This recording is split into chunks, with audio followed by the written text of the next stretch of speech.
18장 1절부터 4절까지의 말씀을 여러분과 제가 한 절씩 교독하십시다. 사도행전 18장 1절부터 4절까지의 말씀. 그 후에 바울이 아덴을 떠나 고린도에 이르러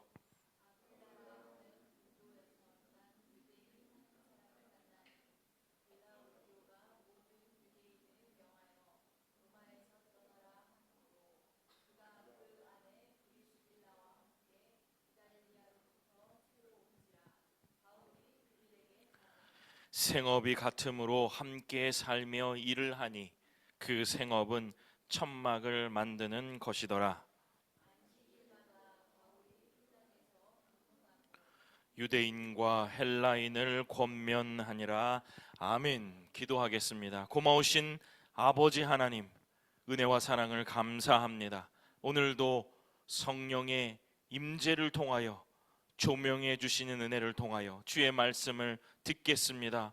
마음밭에 깊이 새겨진 씨앗처럼 아버지 하나님 귀한 말씀을 우리들에게 허락하여 주시고 옥토에 떨어진 씨앗과 같이 많은 결실을 맺는 우리 성도들 되게 하여 주옵소서. 감사드립니다. 예수님 이름으로 기도드립니다. 아멘.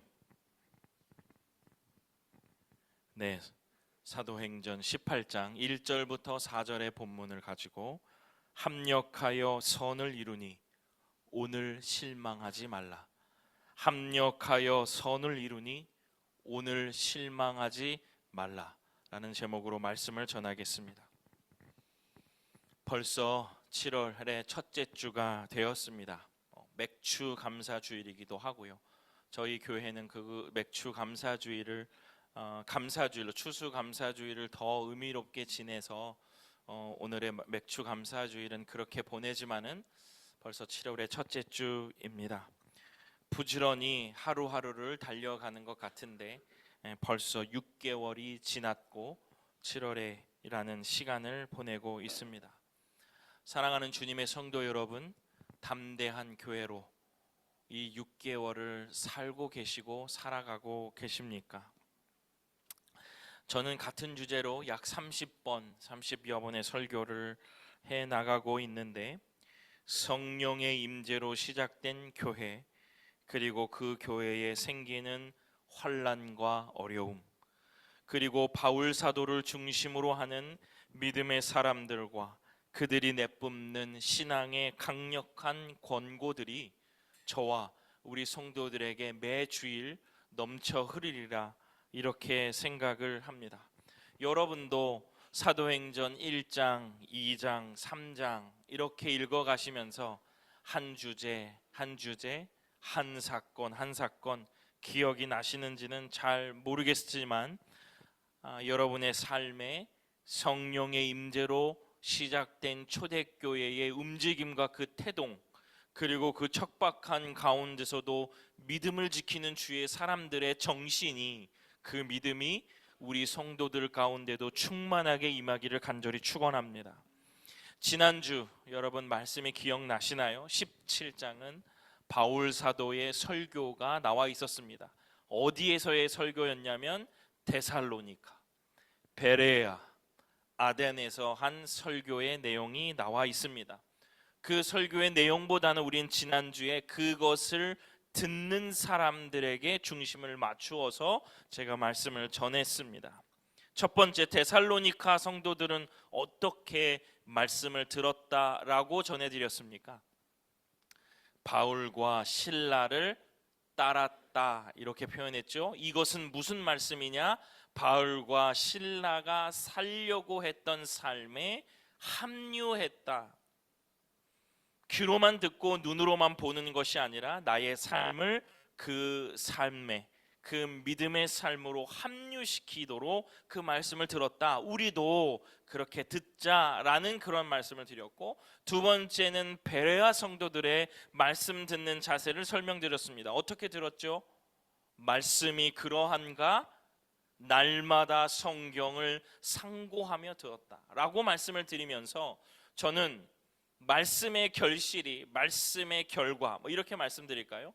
그런 것들이 결국 듣는 사람들에게 달려있다. 듣는 사람이 관건이다. 이렇게 말씀을 전했습니다.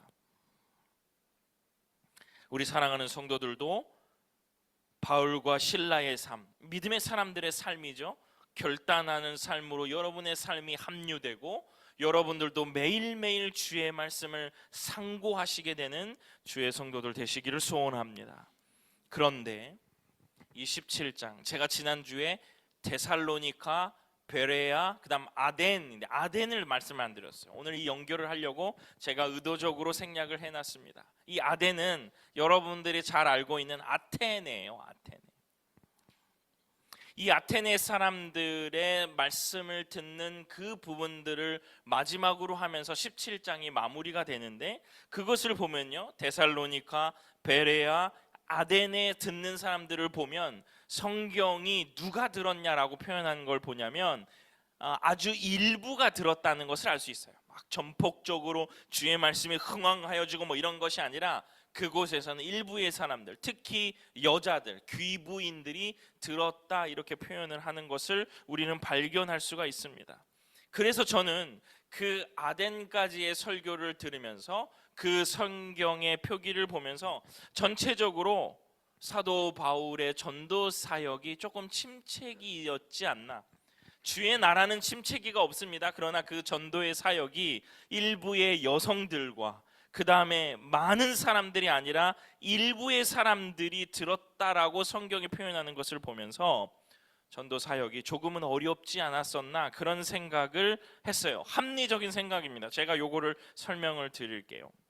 바로 이 시점에 여러 가지 성경의 단서들을 보면요, 사도 바울이 이 아테네에서 설교하고 그 다음 바로 오늘 28장 고린도로 가고 있는 내용이거든요.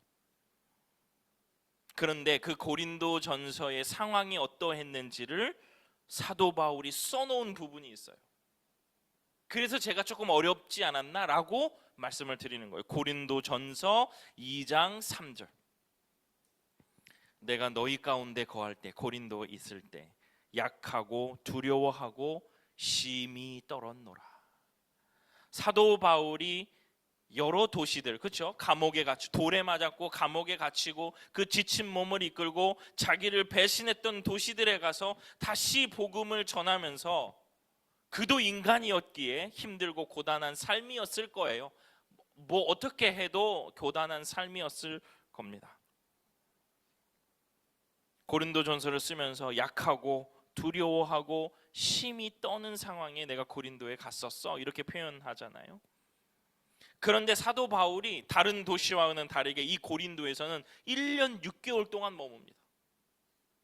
저는 이 사도 바울이 머문 이 고린도의 삶을 여러분과 나눌 텐데, 그의 사역의 경과, 그 다음에 방향, 결과보다는 시작하게 하신 하나님, 우리의 지각에 넘어 계신 하나님의 섭리들을 더 강조하면서 여러분과 함께 은혜를 오늘 받고 싶습니다. 여러분도 작은 내 삶의 디테일보다 더 큰 그림을 그리시는데 능하신 하나님을 기대하며 오늘 말씀을 들으시면 훨씬 더 은혜가 되시리라 믿습니다.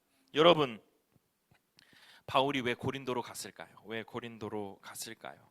저는 이 오늘 본문 말씀을 전하면서 제가 잠깐 예배 전에도 말씀드렸는데, 이 전도 사역을 들었던 이 대학원 수업 시간이 많이 생각이 났어요. 아주 열띤 토론을 했던 생각도 듭니다. 아주 막 얼굴도 붉히고 막 그랬었거든요. 저는 그때도 어떠한 단서를 찾아서 토론하는 것을 굉장히 즐겼는데, 뭐 이런 거죠. 고린도를 갔을 때 그러니까 바울이 왜 고린도를 갔을까? 막 이랬을 때 저는 고린도전서 아까 2장 3절 같이 읽었었던 그 구절을 막 들면서 지치고 고단한 삶이었다. 막 사람들 그건 거 아니었다. 언제 쓴 건데 막 이렇게 하면서 수업을 들었던 그런 기억이 납니다. 왜 고린도냐? 왜 아덴에서 고린도로 갔을까?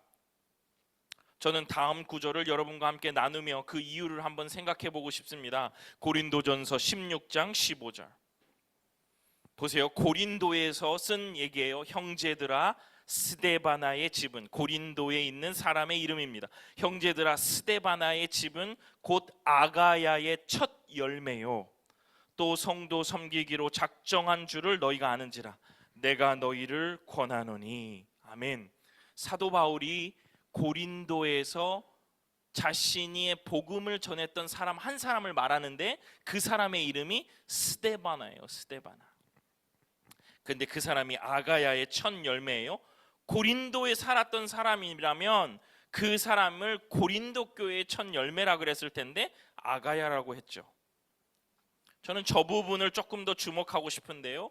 아가야가 어딜까요? 아가야의 첫 열매. 이거 그리스라는 나라의 그 마게도냐의 남부인데요. 제가 지도를 조금 갔으면 좋겠는데 그냥 여러분 상상해 로마의 한 도시예요. 그러면서 이 아가야의 수도가 어디냐면 고린도예요. 고린도. 그러니까 이 사도 바울이 이 고린도뿐만이 아니라 마게도냐 남단의 지방에 있는 사람들을 믿는 사람들 중에 한 사람을 거론했는데 그게 스데바나였거든요. 그런데 17장 34절 조금 어려우니까 잘 따라오세요.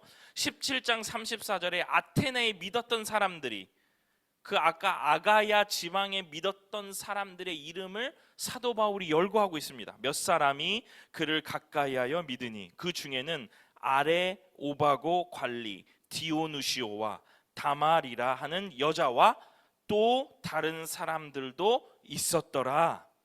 아테네에서 설교를 하고 복음을 믿은 사람들을 쭉 적었고 또 다른 사람들도 있었더라 이렇게 표현하거든요. 그런데 아가야의 첫 열매가 스데바나라는 거는 요 또 다른 사람들 중에 아테네에 살지 않는 또 누군가가 있었다는 거예요. 아테네에 살고 있었지 않았던 어떤 사람이 그 당시에 그 복음의 말씀을 듣고 회심하였다. 근데 고린도전서를 보면 그 첫 열매가 누구냐? 스데바나라는 거예요. 정리해 보면 뭐냐? 고린도 지방에 살았던 스데바나가 아테네 지방으로 와서 바울 사도의 복음을 들었던 거예요. 그리고 나서 회심하고 믿었던 거죠. 또 다른 사람들로요. 그러니 여러분 제가 요 이야기를 하는 이유를 제가 곧 설명을 드릴 거예요. 아테네에서 복음의 사역을 하고 다음 사역 지역을 정하다 보니 고린도에서 살고 있는 스데바나의 이야기를 들었을 것입니다. 그리고 그 고린도 사람인 그 스데바나의 요청도 있었을 것이고 이건 성경이 말하지 않으니까 제가 그냥 더 이상 말하지 않겠습니다만은 분명히 그 지역에 아주 황성했던 그 도시인 고린도의 지역을 바울 사도도 가보고 싶었을 거예요.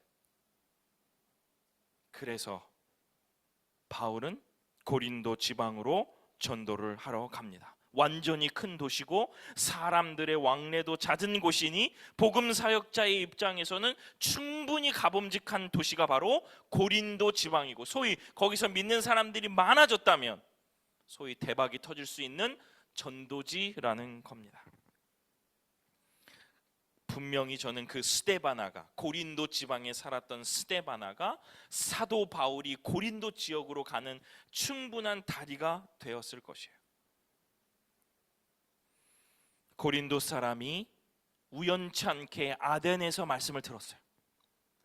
그리고 바울이 우연치 않게 고린도 지방에 가서 복음을 전합니다. 바울 사도가 가봤습니다. 정말 척박한 곳이었죠. 고린도가 어떤 지방이세요? 어떤 도시입니까? 여러분 아세요? 로마 제국이 정복 지배를 하다가 정복했다 100년이나 가만히 놔두었던 땅이에요. 그래서 사도 바울이 이 지역, 이 고린도 지역에 들어가기 100년 전에 노예들을 거기다가 이주시켰거든요.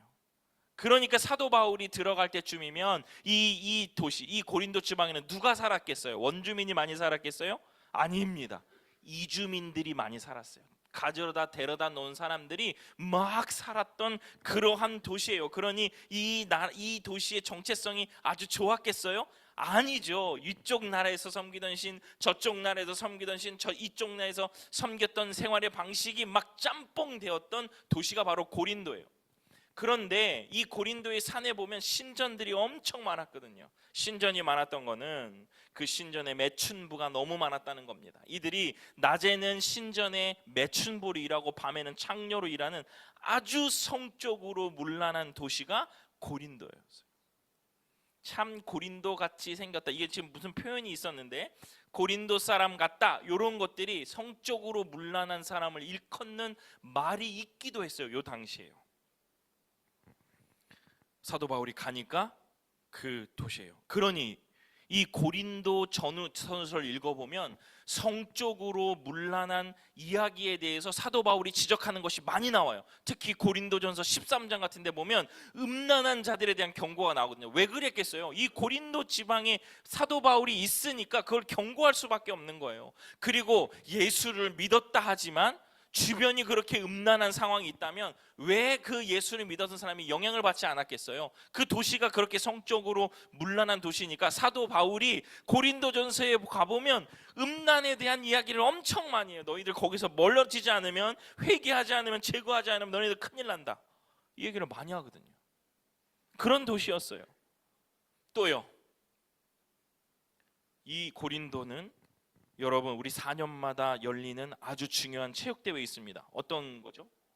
올림픽 있잖아요. 이런 올림픽과 같은 체육대전이 일어나는 곳 중에 하나였어요. 2년마다 벌어졌어요. 그때는 올림픽, 피티아, 네메아, 그리고 이 고린도에서 벌어지는 체육대전이 이스트미아라는 대전이 있었어요. 기억하세요 여러분? 이스트미아, 체육대전이 성적으로 음란한 도시였다. 체육대전이 일어나는 도시였다. 그러니까 여러분, 바울 사도가 신앙의 여정을 설명할 때 어떤 비유를 드는 것이 기억나십니까? 고린도전서 9장에 나와요. 9장에 다름박질하는 사람들로 비유하거든요. 신앙을요. 왜 그랬을 것 같아요? 이 이스트미아 체육대전을 사도 바울이 관람하고 보고 그랬거든요. 그러니까 그런 비유가 나오는 거예요. 달리기에 비유하는 신앙의 지적과 권고가 이 사도 바울이 그러니까 여기서 나오는 거예요. 이스트미아 때문에요. 여러분, 바울 사도가 어디에 있습니까? 성적으로 문란한 도시요, 체육대전이 벌어졌던 고린도에 와 있습니다. 이제 여기까지. 또 하나의 세션을 또 설명드릴게요. 한 부부가 있습니다. 한 부부가 믿음의 사람들이에요. 한 사람, 남편은 유대인이고 부인은 로마 본토 사람이라고 추정돼요. 남편은 유대인이었지만 본토 사람이 아니라 헬라에서 살았던 헬라파 유대인이었어요. 그런데 이 사람들이 로마가 지배하고 있는 지역에 살고 있었는데 이달리아라는 곳에 살고 있었어요. 로마의 네 번째 황자인 클라디우스가 유대인들을 이달리아에서 내쫓는 일이 벌어져요. 허허, 유대인인데 헬라파 유대인, 이거 내쫓겼을까요? 안 내쫓겼을까요? 내쫓겨났습니다. 아내가 로마 사람임에도 불구하고 남편을 따라서 쫓겨나요. 그런데 이들의 직업이 천막 제조업이었어요. 여기까지 단서를 가지고. 그런데 여러분, 자, 아까 고린도 지방에서 체육대전이 벌어졌다고 했죠. 이스트미아라는 체육대회가 열린다고 했잖아요. 사람들과 선수들이 막 왔어요. 그러면 지금처럼 막 선수촌이 있었을까요? 이들이 어디서 잤을까요? 막 건물을 지어가지고 그 선수들을 재웠겠습니까? 아닙니다. 아닙니다. 그들을 재웠던 곳이 어디냐면 천막이에요. 천막에서 재웠어요. 그러니까 이 믿음의 부부가 쫓겨나서 어디로 갔냐면, 체육인들이 모이는 체육대전이 일어나서 천막이 필요한 곳을 찾았는데 거기가 어디냐? 고린도였던 거예요. 고린도. 그래서 이 부부는 그 천막을 가지고 고린도로 쫓겨나서 이주해가지고 고린도에서 자리를 잡는 거예요. 거기 가서 생활하고 있는 중이에요. 그런데 여러분, 다시 바울의 직업이 뭡니까? 특기가 뭐예요? 천막 기술자였어요. 그죠? 그래서 이 사람이, 사도 바울이 본래는 후원을 받고 선교 사역을 했던 전도자입니다. 그런데 고린도 와서 자기의 생계를 유지하지 않을 수가 없어요. 그래서 자기가 가지고 있는 기술을 더 써먹을 곳을 찾았죠. 고린도 지방에 가보니까, 야, 나 지금 천막 기술자인데 어떻게 할까? 사람들이 뭐라고 했겠습니까? 야, 천막 제조업을 이미 하고 있는 부부가 있어. 거기 한번 가봐. 오늘 9절에 나오죠. 바울이 거기로 갔다 그러잖아요. 2절에 보면요, 바울이 그들에게 가매 이렇게 나오죠. 찾아갔어요. 그쪽에서 찾아가 가지고 거기서 만나게 된 거죠. 여러분, 헬라파 유대인이고 천막 제조업을 하고 있는 사람들 누군지 아시겠습니까? 그 사람이 바로 오늘 여러분과 제가 읽었던 브리스길라와 아굴라, 아굴라와 브리스길라를 고린도에서 만나는 거예요. 요거는 우리가 다 함께 한번 읽어봐야 돼요. 사도행전 18장 2절부터 3절까지 우리 함께 다 읽어보겠습니다. 시작. 아굴라라 하는 본도에서 난 유대인 한 사람을 만나니 클라우디오가 모든 유대인을 명하여 로마에서 떠나라 한 고로 그가 그 안에 브리스길라와 함께 이달리아로부터 새로 온지라. 바울이 그들에게 가매 생업이 같으므로 함께 살며 일을 하니 그 생업은 천막을 만드는 것이더라. 아멘. 여러분, 그 유명한 브리스길라와 아굴라, 이 남편이 아굴라예요. 부인의 이름이 앞에 있으니까 아무래도 그 부인이 훨씬 더 이 사역을 더 중하게 감당했던 모양이에요. 브리스길라와 아굴라라는 부부를, 정말 믿음의 사역자인 부부를 그곳에서 만나게 된 거예요. 제가 설교 직전에 여러분, 이 어떤 일이 일어났고 무슨 복음의 사역이 전해졌는가 보다 이 일을 만드신 하나님을 제가 더 바라보고 싶다고 했잖아요. 저는 이겁니다. 이거. 사도 바울이 아테네에서 복음을 전할 때 고린도 사람 스데바나를 만나지 않았더라면, 그리고 바울이 고린도로 가지 않았더라면, 그리고 브리스길라와 아굴라 부부가 추방을 당하지 않았더라면, 이달리아에서 나와서 고린도로 오지 않고 다른 곳으로 갔었더라면 바울과 브리스길라, 아굴라 부부는 만나지 못했습니다. 고린도에서 바울이 브리스길라와 아굴라 부부를 만났다. 딱 이 한 문장이거든요.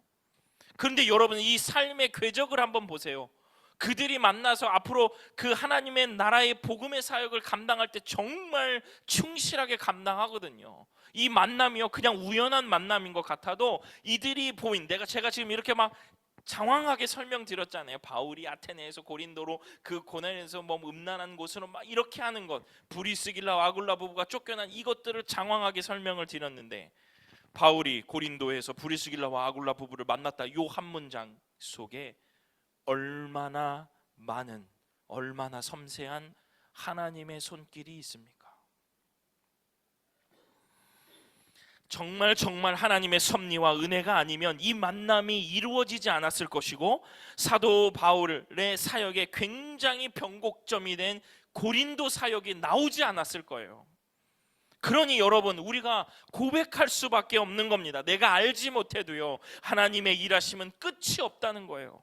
나에게 상관없어 보이는 것 같은 일들도 내게 지금 보이지 않아도 하나님을 전심으로 믿고 끝까지 나의 구주, 나의 예수님을 붙들고 있다면 괜찮아질 것입니다. 아니, 괜찮습니다. 사랑하는 성도 여러분, 나는 지금 해석할 수 없고 알 수 없어도 하나님의 일하심은 저 멀리, 어떻게 사도 바울이 로마 황제가 갑자기 유대인들을 쫓아내리라 생각했습니까?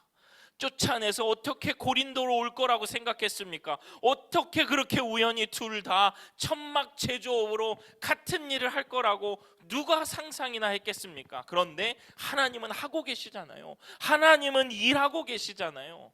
이것들을 붙드는 믿음이 우리 성도들에게 있기를 간절히 축원합니다. 사랑하는 주님의 성도 여러분, 해결되지 않는 일은 없습니다. 내가 유지하려고 하고, 내가 더 가지려고 하고, 내가 더 그것을 유지하려고 하니까 어려운 거죠. 그런데 잃겠다, 없어도 된다, 주님 한 분뿐이다 라고 생각한다면 무엇이 어렵고 무엇이 받아들이지 않을 일이 있겠습니까? 십자가에 죽으신 예수님을 생각하면 우리의 모든 삶은 아주 단순해질 것입니다. 우리가 가진 것들이 많아졌고 축적된 것들이 있고 사용할 것들이 많고 쓰던 것들이 있으니 아깝고 불안하고 그런 것이지, 예수님의 십자가를 생각하면 우리의 삶은 엄청나게 단순해질 것이라는 거예요. 사랑하는 주님의 성도 여러분, 다시 한번 여러분들에게 권면드립니다. 하나님의 일하심은 끝이 없고 완전하다는 것을 우리의 삶으로 고백해야 됩니다. 모르잖아요. 우리의 삶은. 그런데 모르는 삶 속에 우리는 좋아하고 싫어하고 슬퍼하고 하는 그런 삶들이 우리들에게 많이 있어요. 바울과 실라의 삶을 따랐다, 그들의 삶에 합류했다라는 말은 바로 이것입니다. 주님의 섭리를 믿고 그것을 따르려고 하는 강한 믿음, 굳센 믿음에 머물러 있겠다라고 고백하는 것입니다. 우리 사랑하는 주님의 성도들의 삶에 이 놀라운 은혜가 충만하게 임하기를 간절히 축원합니다. 말씀을 마치겠습니다. 바울이 아덴에서 스데바나, 고린도에 살았던 스데바나를 만나지 못했더라면, 고린도로 가지 않았더라면, 바울이 천막 기술자가 아니었더라면, 클라우디오가 유대인을 추방하지 않았더라면, 그 부부가 고린도로 가지 않았더라면, 그들의 직업이 천막 제조업자들이 아니었다면 어떻게 고린도 사역이 이루어졌고 그 이후에 전도 사역이 이루어졌겠습니까? 저는 막 우연하고 딱딱 떨어지는 막 그것의 희열을 느끼는 것이 아니라 그 이면에 계신 하나님을 너무 찬양하고 싶은 거예요. 너무 찬양하고 싶은 거예요. 저는 만약에 제가 이 이야기의 하나의 꼭지에 서 있었다면 단 한 가지도 예상 못했을 것 같아요. 단 한 가지도. 그런데 하나님의 하시는 일은 이렇게 합력하여 선을 이루시잖아요. 저는 만날 사람이라면 하나님은 어떻게든 만나게 하신다는 확신이 있지만, 그러나 더 기쁘고 더 소망이 있는 것은 이 모든 일의 주관자가 하나님이시라는 것이 저는 너무너무 감사합니다. 마음이 놓이고 자신감이 막 샘솟습니다. 이 모든 것의 주관자가 하나님이시라는 거예요. 내 주변에 일어나는 모든 일의 주관자가 하나님이시라는 거예요. 더 감동스러운 일들은요, 저 보이지 않는 일들이, 내게는 해석되지 않는 일들이 나를 위한 사실이라, 나를 위하여 하시는 일이라는 사실이에요. 결국 그 모든 하나님의 일들은 나에게 와서 종착지처럼 맞아떨어지게 되죠.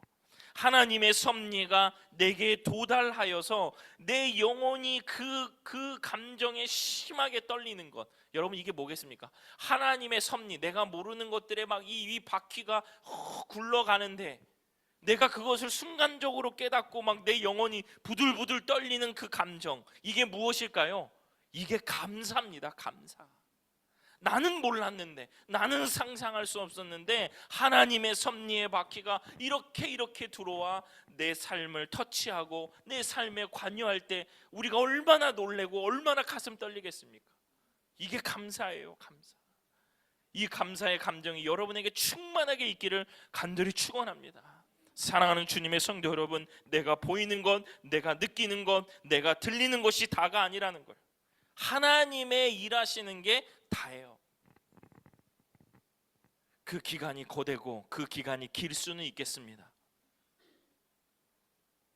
더디 보여도, 딱 들어맞지 않는 것처럼 보여도, 내게는 영향이 없는 것 같아도, 나에게는 해주지 않으시는 것 같아도, 하나님의 시간과 속도와 장소와 계획은 우리 너머에 계신 하나님의 일하심에 있음을 믿음으로 고백하시고, 오늘도 실망하지 않고 굳건히 견디시는 주님의 성도 되시기를 주님의 이름으로 축원합니다. 하나님의 섭리는 완벽하고 완전하고 우리에게 가장 적합한 것입니다. 오늘 실망하지 않을 이유, 하나님이 어떻게 일하시는지 우리 알 수 없잖아요. 하나님이 이 문제를, 내가 가지고 있는 이것들을 하나님이 어떻게 하고 계시는지 모르잖아요. 그러니 실망하고 주저앉아 울지 말고 하나님을 믿고 하나님이 하심을 믿고 오늘도 최선을 다하여 나에게 하라고 하신 일들을 감당하는 것, 이것이 주님의 성도들이 해야 될 일이라 저는 생각합니다. 오늘 이 말씀을 들으며 여러분의 삶 가운데, 그렇지, 나는 모를 수 있지, 나는 알 수 없을 수 있지, 그러나 주님 붙들고 내가 다시 힘내고 오늘을 살겠다, 오늘 실망하지 않겠다 다짐하는 주님의 귀한 성도들 되시기를 간절히 축원합니다. 기도하겠습니다. 고마우신 아버지 하나님, 합력하여 선을 이루실 하나님을 기대하고 오늘 실망하지 않고 오늘 최선을 다하여 하나님의 섭리가 내 삶에 충격적으로 들어와 감사할 수 있는 날이 올 수 있도록 아버지 하나님께서 은혜를 베풀어 주옵소서. 감사드립니다. 예수님 이름으로 기도드립니다. 아멘.